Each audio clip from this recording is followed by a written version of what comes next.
A evolução da escola através dos tempos. Desde os primeiros tempos da civilização, sempre houve forma de educação, porém eram formas de ensino espontâneos. Feiticeiros, curandeiros e anciãos transmitiam oralmente seus conhecimentos para os jovens em qualquer hora ou lugar.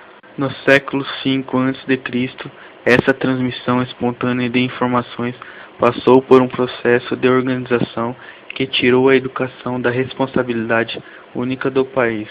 Os sofistas gregos cuidavam da educação de seus discípulos de forma mais organizada e sistematizada.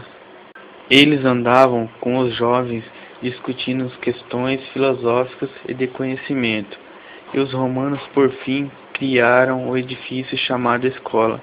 Preocupados em impor seus costumes e valores aos povos dominados, construíram um espaço onde as crianças se reuniam para receber a típica educação romana. A responsabilidade pelas aulas era dos escravos, que tinham como função passar os costumes do opressor. Fim da tradição oral.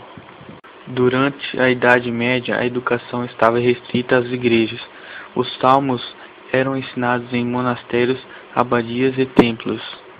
No ano de 787, Carlos Magno, o rei dos francos, que viria a ser coroado imperador do Ocidente no ano de 800, ordenou que todos os monges e sacerdotes estudassem as letras. Portanto, todos os mosteiros haveriam de ter uma escola onde fossem ensinadas as seguintes matérias básicas: aritmética, geometria, escrita, música, canto e salmos. Até o século XIV, a educação permaneceu nas mãos dos monges e com acesso restrito à elite. A sistematização e disseminação do ensino só ocorreu a partir do século XVII, com o lançamento da obra didática A Arte de Ensinar Tudo a Todos, escrita em 1632 pelo francês Comenius, que se tornaria a base de todo o pensamento pedagógico da época.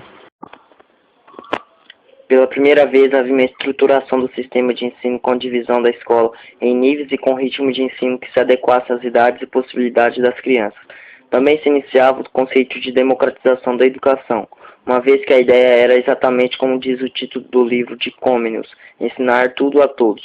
No século XVIII, Áustria e Prússia tornaram-se os primeiros países a investir na escola estatal, criando assim o conceito de ensino público. Escola no Brasil. A educação no Brasil começou como forma de dominação dos colonizadores através dos jesuítas, que vieram catequizar os índios. O movimento jesuítico, fundado na Espanha, era um dos baluartes da Contra-Reforma e peça fundamental na disputa com os protestantes pelas novas almas, caso dos índios brasileiros. Antes da chegada dos portugueses, não havia forma educacional organizada. As tradições de cada tribo eram passadas de maneira não formal pelos anciãos. Portanto, a primeira estrutura escolar foi organizada pelos jesuítas para ensinar religião aos nativos. Os jesuítas desembarcaram no país logo depois de Pedro Álvares Cabral, em 1530. Já estavam instalados na colônia e se apresentavam como protetores dos índios contra a escravidão, mas na verdade eles facilitavam a dominação, destruindo a cultura local. Pregavam a ordem familiar, disciplina de horário, ensinavam que um bom cristão é manso, obediente e paciente, além de vender a ideia de que a felicidade está no paraíso e não na vida terrena, ou seja, tudo ao contrário do que era a vida dos índios brasileiros. A educação do índio trouxe para eles uma nova visão de mundo. Essa é uma forma eficiente de dominação cultural, destruir a identidade de um povo. Os jesuítas conquistavam as crianças através das músicas religiosas. Um bom exemplo de que a catequização era uma forma eficaz de dominação do povo conquistado é que quando os bandeirantes começaram a pegar os índios para substituir os trabalhos dos negros, foram buscá-los nas missões jesuíticas, onde já estavam mansos, que os negros conseguiram manter sua cultura e tradição de forma mais intensa que os índios, porque não participaram desse processo educativo protagonizado pelos jesuítas. O período de dominação dos jesuítas sobre toda e qualquer forma de educação no Brasil foi duradouro. Desde 1530 até a metade do século XVIII. O Marquês de Pombal, que esteve em poder em Portugal, acabou com a dominação dos jesuítas. Porém, o efetivo declínio ocorreu com o ciclo do ouro, no final do século XVII e começo do XVIII, que transformou o cenário da colônia, favorecendo o crescimento da cidade, gerando um aumento populacional e, portanto, aumentando a necessidade de educar. É bom lembrar que a educação estava nas mãos dos religiosos e que a maioria dos senhores brancos brasileiros eram analfabetos. Enquanto muitos mandavam os filhos para serem educados na Europa e nunca aqui no Brasil. Foi Dom Pedro I quem deu o primeiro passo para a educação pública primária no Brasil, com sua lei de 15 de outubro de 1827, que organizava a educação das crianças dentro do Império. Inclusive tratava até dos salários dos professores e do currículo das escolas. É por causa dessa lei que o dia do professor é comemorado no dia 15 de outubro. Mas foi apenas no período republicano que houve maior disseminação da educação dessa brasileira, com o surgimento das escolas privadas, controladas por grupos religiosos, a maioria católica, mas havia também os maçons. Mudança de pensamento. A estrutura da escola continua a mesma desde seus primórdios. Um prédio dividido em classes para onde vão as crianças. Nas classes, carteiras e louças.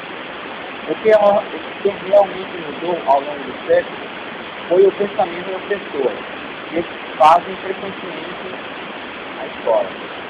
A função básica da escola hoje é social e de transmissão cultural.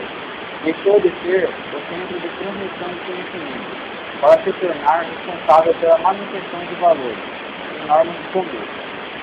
As crianças passam muito tempo na escola. É lá que os alunos aprendem as formas de se relacionar. O conceito de transferir para a escola responsabilidade por as crianças foi elaborado no período da industrialização, que ocorreu no século XVIII, na Inglaterra, e no século XIX, no resto da Europa, Estados Unidos e Japão. Nesse período, a escola era para crianças em idade de educação infantil. Porém, as creches não tinham caráter didático, mas de assistência social e guarda.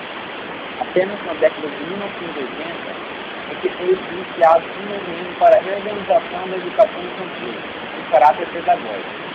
Atualmente, o acesso à informação foi disseminado, porém, isso não quer dizer que está consciente ao conhecimento.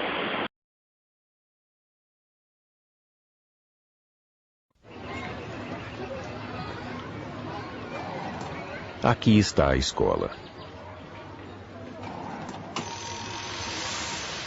Na escola, o professor decide o que o aluno deve aprender. Ele está ali para ensinar. Alunos, pais e sociedade veem a escola como a chave que abre portas para o mercado de trabalho. Nos anos 60, o filósofo e educador austríaco Ivan Illich criticou a institucionalização da sociedade e também a da educação. Para ele, a escola apresenta problemas sérios que prejudicam seu importante papel social. A escola está inserida numa comunidade, inserida numa sociedade, inserida num país, inserida no mundo, cada vez mais interligado e globalizado. Para Illich, na escola institucionalizada, o professor, considerado o único dono da verdade, limita outras trocas de informação entre os alunos. Dessa forma, monopoliza-se o aprendizado. O sistema se torna burocrático, limitando a liberdade de pensamento. Illich criticava todas as instituições. A solução, segundo o autor, está no título de sua obra mais famosa, Sociedade sem Escolas. Para Illich, a escola funciona como ferramenta de manutenção de uma sociedade hierarquizada e desigual. Para ele, o conhecimento não deve ser monopolizado por uma instituição. Deve ser compartilhado por todos de forma democrática e livre. Para demonstrar a ineficiência do sistema educacional institucionalizado, Illich usa o exemplo de como os enormes gastos com educação nos Estados Unidos da América são insuficientes para resolver o problema. Ele escreve que não é um certificado ou diploma que capacita um profissional, mas seu interesse e conhecimento adquirido. Conhecimento trocado com a família, com a comunidade e com profissionais capacitados, formando redes de aprendizagem. O livro de Illich gerou vários debates entre educadores. A maior parte não concorda com ele. No entanto, algumas das ideias presentes no livro, como as redes de aprendizagem, tornaram-se realidade no século XXI.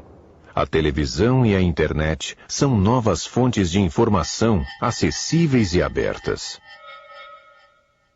Ficou mais fácil buscar informação por conta própria. Os caminhos do aprender ficam mais interessantes.